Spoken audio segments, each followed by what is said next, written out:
What up? What up? What up? It's your favorite podcast with your favorite podcast host. Talking your favorite podcast message. Talking the favorite podcast stuff. What's happening? It's Freewenow. It's Freewenow. Freewenow. It's Freewenow. Till it is. Till it is. Till it is. Till it is. Till it is. It is. It is. Backwards. Ready? Yes, sir. What up? What up? What up? We back. It's Freewenow. Till it is backwards. Yes, sir. Skate. And we back. Back. What a great part today. We got Proverbs 27, right? Really falling in love with Proverbs. You know what I'm saying? It makes sense why they call Solomon the wisest and richest to ever be on earth. You know what I'm saying? It makes sense because what he's saying, he's talking that talk. He getting it off. Yes, he is. He getting it off. Okay, so Proverbs 27, right? Just a little kind of, I guess, summary. All right, so we don't get lost in the sauce. It's mostly about wisdom, right? And how is wisdom lived out, right? It's lived out through humility, healthy relationships, and diligent stewardship. How is wisdom lived out? Humility, healthy relationships, and diligent stewardship. What's some takeaways, man? What you get from it? All right, I'm going to say this before we start, bro. Proverbs 27, if you haven't read it, read it. It has a lot going on in it, right? A lot of lessons that I think are important, especially to men, right? I think this one definitely called out men in particular when it comes to like supportive friends, right? So verses 5 and 6, open rebuke is better than secret love. For sure. Now let me say that one more time in case y'all not listening. Open rebuke is better than secret love.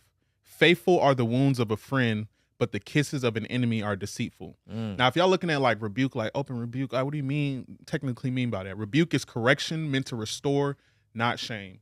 Correction meant to restore, not shame. So like open rebuke is better than secret love. It is better for your friends to tell you about yourself instead of sit there and dwell in your error. Right. When somebody allows you to consistently be on the wrong side of things, the wrong side of truth, the wrong side of wisdom, the wrong side of decisions, it's not because they love you and they don't want to see things go wrong. It's because they're neglecting you. Right. They don't care anything about you. The more you're willing to speak up to somebody, the more comfortable you are with them, the more comfortable you are with your relationship, and the more that you love them, the more that you're willing to get on their head when they need it to happen. Because sometimes we really need somebody to tell us about ourselves. That shows you how much somebody loves you. I think on a previous podcast, I talked about having these open communication relationships. Somebody that is around you willing to tell you about your errors. But also it says faithful are the wounds of a friend. Now, don't get that twisted. Don't think just because somebody is scrutinizing you that they do care about you, right? It says faithful are the wounds of a friend. So it has to come from a sincere place. Right. Like I can't just be getting on your head just to get on your head just because it makes me feel better myself or that it's fun to do. Like I have to actually show a genuine care for you, right? So this is why I say confrontation derived from a place of sincerity is positive. Right. We like to avoid confrontation. We like to avoid disagreeing with our friends. We like to avoid disagreeing with people just because it's the smoother route to take. Right. When I don't have to go back and forth with the people that I care about, it's the smoother route to take. For sure. But for me to bring up some things that are beneficial not only for your life, but maybe my life as well, shows that I care about you just as much as I care about myself. And as they say in the Bible, love yourself as you love your neighbor. Or love thy neighbor as you love thyself, right? And I'm going to go ahead and stay a step further. If you talk about your brother, then y'all really got to be locked in. Right. You know what I'm saying? When you talk about your family, y'all really got to be locked in. And people that truly care about, people that don't care about you thrive in your error. And sometimes I'm like, why do people that don't care me enjoy to see me do wrong? Because it makes them feel better about themselves. Right. You know what I'm saying? When I have people around me that are constantly messing up and I don't truly like rock with them like that, it makes me feel better about myself. Because I can pinpoint other people having such shortcomings that it makes me a little bit more boastful about myself. So watch the people in your circle. If they just yes men and yes women, you might want to reevaluate. But if they call you out, y'all might really be locked in. Yeah, bro. I mean, you hit it on. I mean, that's one of the verses that stood out to me too. You know what I'm saying? It's like it says, but an enemy multiplies kisses. I mean, if you think about how Jesus was betrayed, it was through a kiss, right? Like it wasn't like, oh, I'm pulling out my sword and this is him, get him. It was a kiss, right? So even with social media, right, it's fool's gold. right? Like it's not real. You know what I mean? So the more people clap for you over you doing things that are not in line with what you're supposed to be doing, like that doesn't mean that they're your friend, right? And we've gotten to a place in society where if there's a disagreement, if there's any friction, then you must hate me. Mm. When the Bible literally says the exact opposite. Wounds from a friend. Wounds from a friend can be trusted, right? So it may hurt a little bit. It may be a wound, but you're going to heal from it, right? And it's going to make you stronger, right? So it's the real friends that'll tell you about yourself. The friends that don't, the friends that don't say anything and let you go outside any type of way, let you keep going back to that same relationship, right? Whether it be the relationship of a romantic relationship, of a family member, relationship with an addiction, right? Relationship with a toxic part of yourself, right? Anybody that's not holding you accountable, they not really there for you like they say they are, right? Another verse, right? Verse 2. Let someone else praise you and not your own mouth, an outsider and not your own lips. Let someone else praise you and not your own mouth, an outsider and not your own lips. That's 27 verse 2, right? So basically just saying a wise person stays grounded, right? Because you're not prideful, you're not overconfident, and don't be self-deceived, right? Because you can praise yourself. Praising yourself and giving yourself confidence are two different things, Mhm. right? And in reality, if you think about it, you should be praising God, not yourself, right? You should be thanking God for how much confidence you've given me in my identity through you, that you allowed me to be able to overcome these situations. It ain't really about you, right? So whenever you start praising yourself, right? Whenever you become overconfident, right? They say pride coming before the fall, right? So whenever you start becoming too prideful, whenever you start thinking, oh, it's me that did this, I'm the reason this happened, me, I, just know your descent is about to happen. You are a couple more days away from your downfall. Like every great figure throughout history, for the most part, when they failed, it can be tied back to pride. Mm. It can be tied back to them being overconfident, right? It can be tied back to them feeling like they are invincible. You're untouchable. When you start getting that untouchable feeling, chill, relax. You're doing a lot. You're doing a lot. You're doing a lot. It's interesting because like reading these different type of verses in the Bible helps me highlight the importance of different sayings, right? Mm-hmm. Just like, one of the sayings they always say, don't take my word for it. Mm-hmm. Don't take my word for it. Like, let me not be the boastful one. Mm-hmm. Because it's easy to talk about yourself. It's easy for me to hype myself up, right? It's easy for me to go and sell the greatest things about myself. But the more other people talk about me, Yeah. the more your friends talk about your family, strangers, people you've never met, the more times your name is in other people's mouth in a positive light, Right. that gives you true validation, right? For sure. It's just not you coming from a self-centered place. It's people actually having come in contact with you and experiencing the same things that you're saying about yourself. So when you've done so much of that work, you don't even have to highlight yourself. Right. Like it's funny how people will argue all day about LeBron James and Michael Jordan. That's because they put in so much work that they don't have to boast themselves. Everybody will do it for them. Right. So if y'all trying to have a parallel, do the same thing with your own life, right? Let your works make people talk for you. Right. And then as we go deeper into the verses, right? Verse 12. A prudent man foreseeth the evil and hideth himself, but the simple pass on and are punished. A prudent man foreseeth evil and hideth himself, but the simple man pass on and are punished. It's not weak to hide away from sin. It's not weak to hide from danger. It's not weak to avoid going to places where you have to prove yourself, right? We have this saying in the Navy, right? They say the greatest ship drivers in the world never have to use great ship driving. People that know the truth about protection, people that know the truth about guidance, never put themselves in a situation where they're forced to protect everybody. Right. A real man or a real, I'm not even gonna say a man, a real individual, a real fan, somebody who's truly caring is going to foresee danger and not even put you in that situation. Right. Because it's pointless. Why would I constantly put myself in an area where I have to prove how much I can protect things? I have to prove how strong I am. I have to prove how witty I am. It's so much, it's so much more smarter. That's probably not the best way to put that, right? But it is smarter to not even allow myself in that situation. Right. That is the importance of wisdom. It gives you foresight. It gives you discernment. Like when you get that little voice in your head, like, hey, don't go to that party. Hey, actually, you shouldn't pull this money out your account in the middle of the night. Right. You know what I'm saying? Like, it's giving you foresight so that you don't even go down the path. But it says in the back half, but the simple pass on and punish.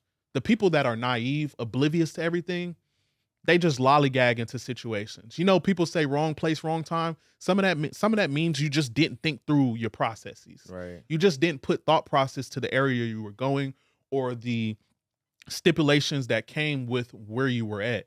Sometimes or I would say the social media has made it seem like you got to prove yourself to be a man. Like you got to be in a dangerous situation and get everybody out of it. Right. I'm not putting nobody in that dangerous situation. Yeah. I'm not allowing my naivety or my cockiness to put me in a situation where I got to prove to everybody that I'm strong or prove to everybody I can get you out of it. Now I'm going to prove to you by not even putting you in a situation. Yeah. That's heavy, bro. Like I read that too and I was like, wow. Again, pride. Like I can beat them up. I can beat the danger. I can beat the evil. I'm a real man. I'm a real one. I can do it. Right. But a lot of times, like you mentioned, bro, it's not about you. Like real protection. I don't protect my kids by me throwing them in the pool. They can't swim and me showing y'all how I can go and save them. Mm-hmm. You know what I'm saying? Like, I'm not going to put you in a situation where you have to it becomes an emergency. That's just foolish. Right? Like, I'll protect my kids by teaching them how to swim. You know what I'm saying? Like, I'm not going to put anybody around me or my loved ones in a situation where they have to prove themselves, right? Because whenever you feel like you have to prove yourself in whatever way, it's not coming from the right place. You know what I'm saying? It's never coming from the right place. So if you're around friends that make them, oh, you got to prove yourself. Oh, do this and then we'll know. You know what I'm saying? Or you're around fellas, if you got a woman, you know what I'm saying? And every time y'all out, she's testing your manhood. She's putting you in a situation where you got to put your manhood on the line. She going off on this person, going off on that person. And now you got to come up and defend her. And if you don't defend her and go beat everybody up or pull out your pistol, then you ain't a real one. You soft. You soft. All right. On that note, I promise I love y'all women. I promise, right? But on that note, right? Verse 15, right? Proverbs 27, verse 15, right? It says, a quarrelsome wife is like the dripping of a leaky roof in a rainstorm. Restraining her is like restraining the wind or grasping oil with your hand. Again, 15 and 16, right? A quarrelsome wife is like the dripping of a leaky roof in a rainstorm. Restraining her is like restraining the wind or grasping oil with the hand. Gotta let the beat build on that one. Bro, you can't tame it. You can't restrain the wind. A leaky roof in a rainstorm, you're not gonna stop the leak. Grasp oil. Have you ever tried to just grasp oil? You ever pour baby oil in your hand, pause, no diddy? And just try to, it's just running. It's like have you ever tried to restrain the wind? Can't do it. So don't think that, oh, I'm the guy, I can do it. Or women, I'm the woman that's gonna be able to do this for a quarrelsome husband. You're not that cold, you're not that smooth. You're putting yourself through things that you don't have to put yourself through. Oh, God had to teach me, I had to get with this person and I got with them because God had to teach me a lesson. No, he didn't. You just didn't listen. Don't think that's That's not your job to try to change somebody's identity. Mhm. Do your job. Your job is to listen. Oh, I shouldn't rock with that. Okay, cool. I'm not gonna rock with it. Because you're gonna put yourself down a pathway and a train of events that didn't even have to happen. A quarrelsome wife is like trying to restrain the wind, trying to stop a leak in a rainstorm. I mean, that's self-explanatory in itself. You doing, and they say one of the greatest decisions you can make is the person you marry. Mm. Marriage is not going to change who they were. We're not going to put a ring on each other's finger and now I'm no longer a quarrelsome guy. Like, I'm not going to be argumentative. I'm not just going to say no. There, like, if you put a ring on my finger, if that's who I am, that's going to be times 10. If that's who she, believe her. And that's the same thing with friends. I don't want to just harp on this romantic relationship. That's the same thing with friends. That's the same thing with business partners. That's the same thing with relationships. That's the same thing with anybody that you're dealing with. Believe them. If that's who they, believe them. And it's foolish for you to think that that's going to change because you just hopped in the picture. Like you that special. Like you that it's prideful to think that you're going to change that. Again, Proverbs 27 is about humility, right? And is about living out wisdom, right? And living out wisdom through relationships. And one thing I also like about that verse that he touched on, right? In the King James version that I have, it says, it talks about like hiding away confrontation, right? And it talks about how confrontation will rear its head when you try to run from it. Don't think you can sweep stuff under the rug and it's going to disappear. You're going to have to one day come back and clean up what's under the rug. You can't hide from confrontation. You can't neglect confrontation. You can't let things fester. A lot of times we have to nip stuff in the butt so that it doesn't become worse down the line. We think that, oh, I can save this situation from later. And don't get me wrong, there are some things that need time for people to cool down. Right. Like I need to cool down and think through this so I communicate the most effective way so that we Right. can get to a solution if we're trying to build something. But if I sit here and I neglect it and I run away from it and I try to hide from it, I will never get the truth, right? They talk about buffalo. They say when storms come, buffalo run towards the storm because it's easier to get through it than it is to run away from it because eventually it's going to catch you. Facts. So you're now, not only are you running away from it, now you're dog tired. It didn't caught you when you at your lowest. It caught you at your low. Now you dog tired and it caught you. Not when you was at full strength and you just met it head on, right? Right. So being able to have those conversations and honestly being able to call it quits when it's necessary. If somebody's so much in your life and all they want to do is talk trash and demean you and make things terrible, why are you with them? Right. Like, why am I trying to make up for the confrontation in my life with you when all you want to do is hate on me? Right. All you want to do is see me fail. Like, that's not a real relationship, right? It is a mutual benefit, as I say, right? So next thing I got, verse 20.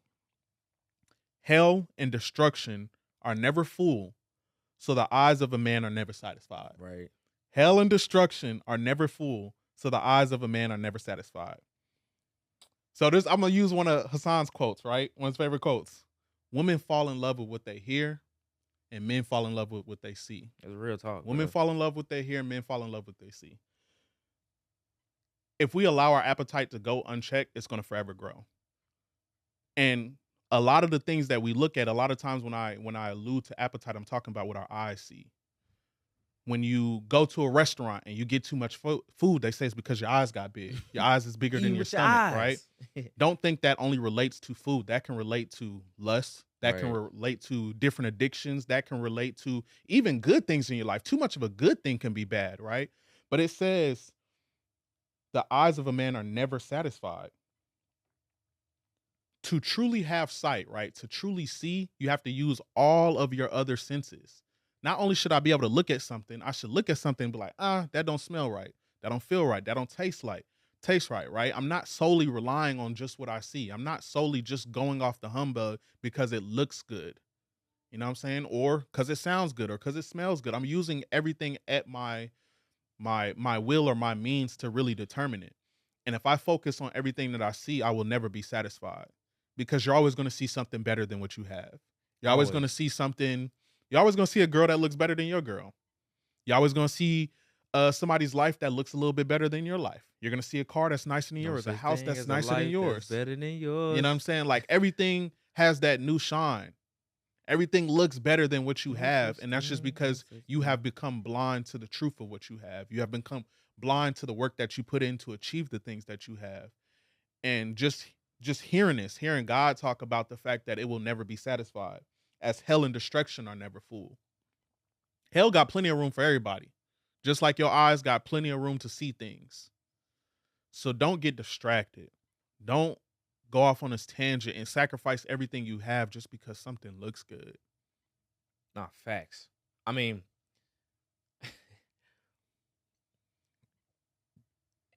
and I'll take it a step further, right? You don't see, and the Bible says you don't see with your eyes, you see with your mind. Hmm. You feel me? So like if you close your eyes right now and then I say, picture a red Ferrari, driving down the highway, zooming by, right? You got the rooftop drop. Right now, I'm closing my eyes, but you can see everything that I'm describing.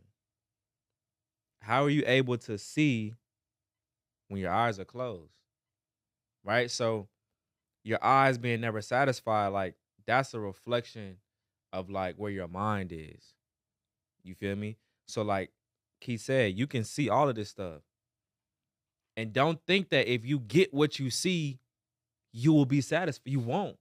You're just gonna want the next thing. The next thing. As soon as you get a 3D TV, they bring out a 4D. You know what I'm saying? As soon as they bring it out, now you got 4D glasses that you get. As soon as they got meta glasses, they got some like there's always gonna be something else that you feel like is better.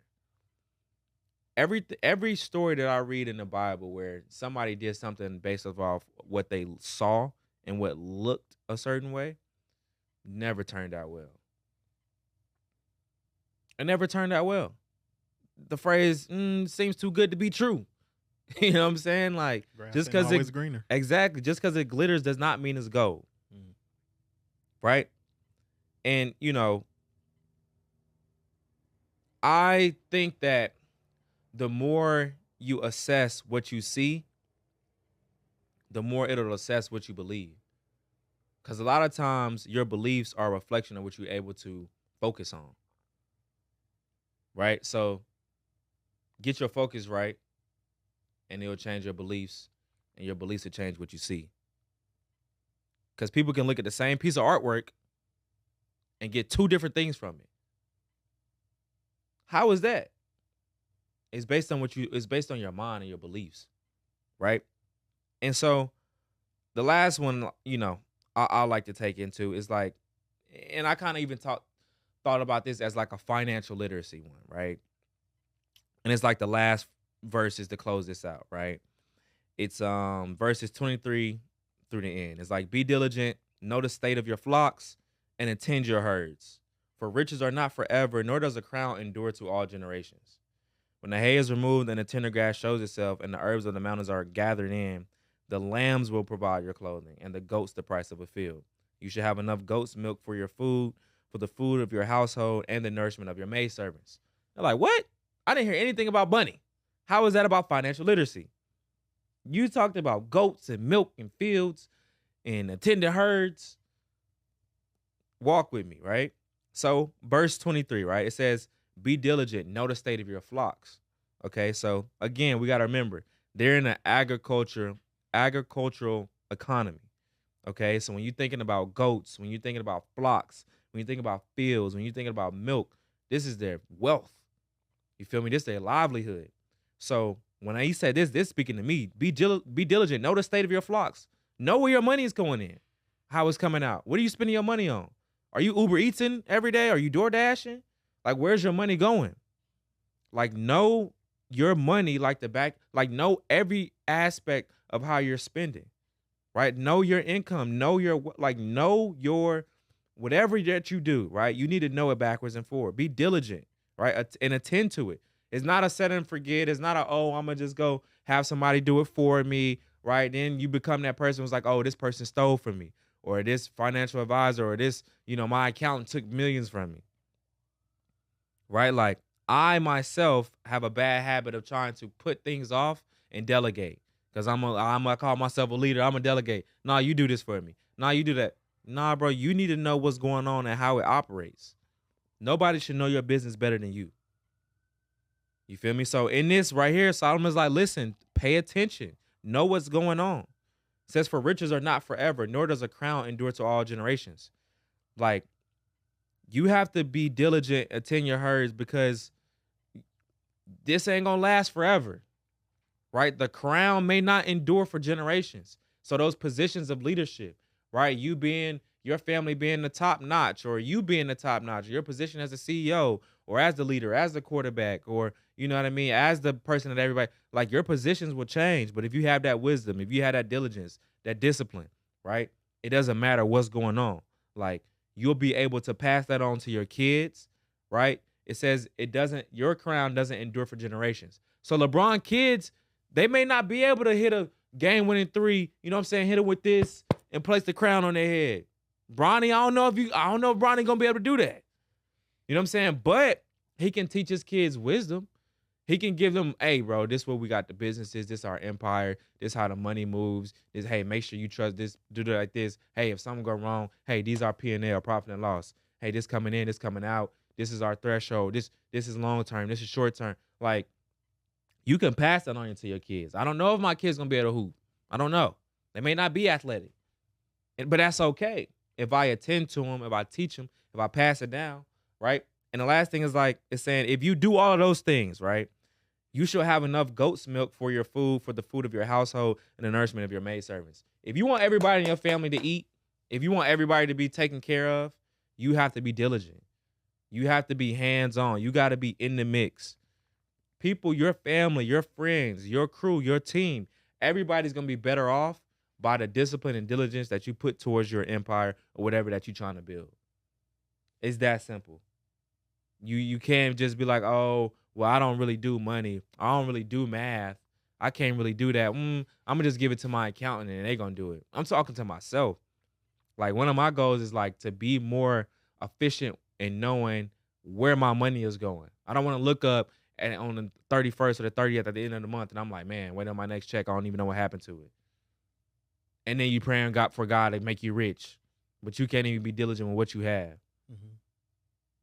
Make it make sense. Make it make sense. Another thing that I took out of that verse too, right, is there are provisions beyond money.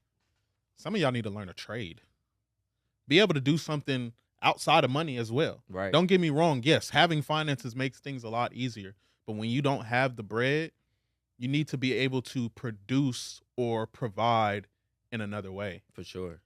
Maybe I learned how to build a house. Right. Maybe my trade is learning how to record with my phone. Maybe my trade is learning how to become a motivational speaker. Like, you have to have a trade outside of finances so that when you have a lack thereof, you have a means for attaining that lack. Facts. Right? So learn different trades, learn different skills, right? Even the skills of being able to communicate to people how to be better with their finances. Sometimes maybe you use your mistakes to help other people, right? You can't just rely solely on money.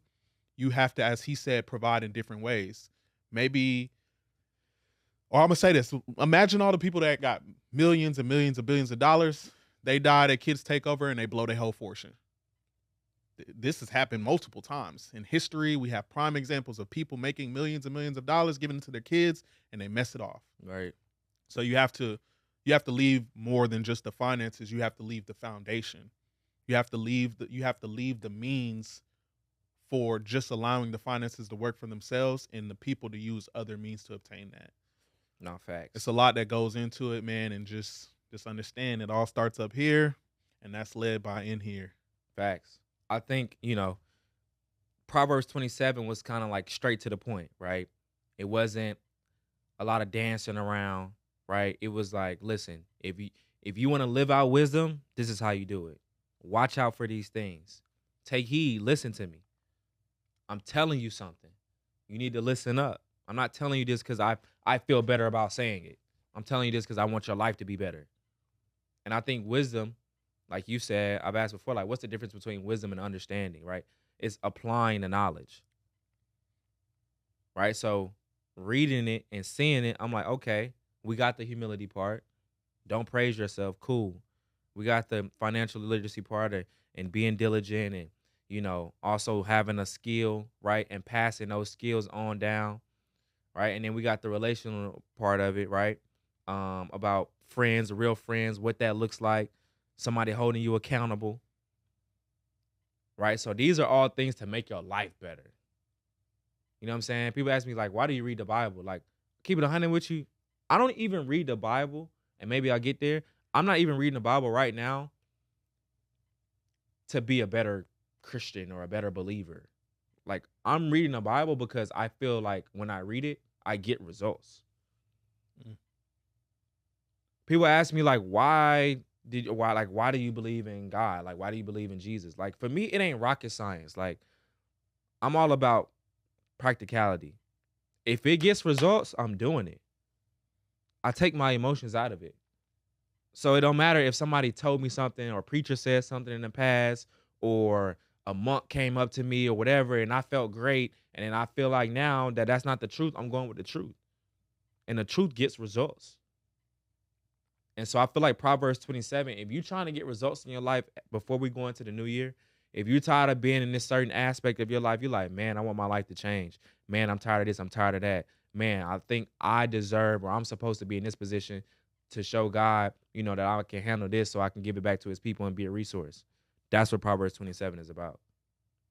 Period. Period. It's free Results may now? vary. You said what? Results may vary. Results may vary. Right. And a lot of times that's dependent upon, how much you believe it. You know what I'm saying? Anything else to add? That was a, you know what I mean? We trying to like give it to you so you can be better, honestly. Read it for yourself. Tell us what you think. You know what I'm saying? Proverbs 27. It's free now? Till it is backwards. Yes, sir, ski.